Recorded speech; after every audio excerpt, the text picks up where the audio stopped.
So, what if everything you think you know about having a good credit score is, well, wrong? Today, we're diving into a really provocative perspective that argues a high score isn't a sign of success at all. It's a sign you're being played. Let's get into it. Right off the bat, this source does not pull any punches. It says a good credit score basically means you're a sterling citizen for a system that's literally designed to fleece you. I mean, that's a heck of a claim. So, where is this idea even coming from?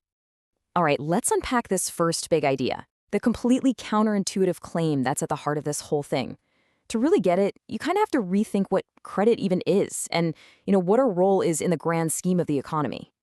So here's the core of it.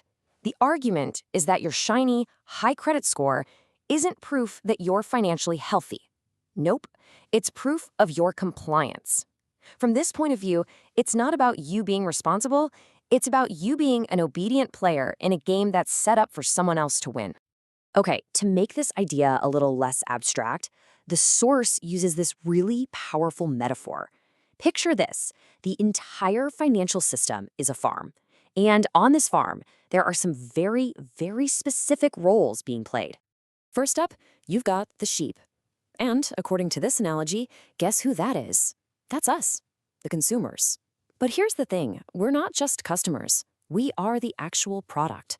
Our debt, our spending habits, our financial data, all of it is the feedstock that keeps the whole machine running. And who's running this farm? Well, that would be the wolf. This is the financial system itself. We're talking banks, credit agencies, the whole shebang. It's the entity that pretends it's there to protect you, but according to this source, its real purpose is much more predatory. It's there to consume you. And the farm itself? That's just the entire economic world we live in. It's the rules, the culture, the constant talk about debt and credit. It's the big stage where this whole drama between the wolf and the sheep plays out. So, if you're a sheep and you suddenly realize you're on a farm, what's your next move? Well, that brings us to the actual strategy being proposed here. It's called the black sheep's gambit. See, in this world, there are two kinds of sheep. You have your sterling citizen. This is the good sheep who plays by the rules and really believes the wolf is on their side. But then there's the black sheep. This is the one who, as the source puts it, can smell the manure of the bulls and sees the farm for what it really is. And here's the real kicker. The black sheep doesn't just run away. No, the strategy is to take the system's own favorite weapon, that good credit score you worked so hard for, and turn it right back around on them. It's about using it to strike back. So how does that work? Well, it's laid out as a four-step plan. Step 1, you have to know the operating system. You got to understand how the farm works. Step 2, you use that knowledge to get a great credit score, so the wolf offers you the best possible deal. Step 3, you accept the deal. And then comes the big move. Step 4, you intentionally do the exact opposite of what you agreed to. Okay, that's a pretty radical plan, right? So what's the supposed payoff for all this? What does winning even look like for the black sheep in this crazy scenario?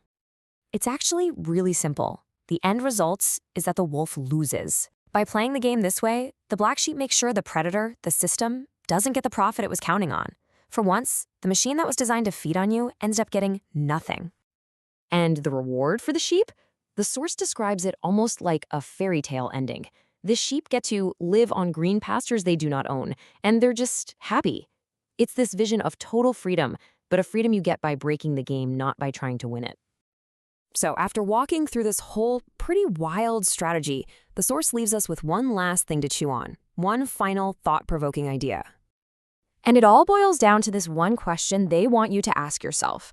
When you look at your credit score, are you looking at a symbol of your own financial success, or are you just looking at a mark of how well you've been domesticated? Definitely something to think about.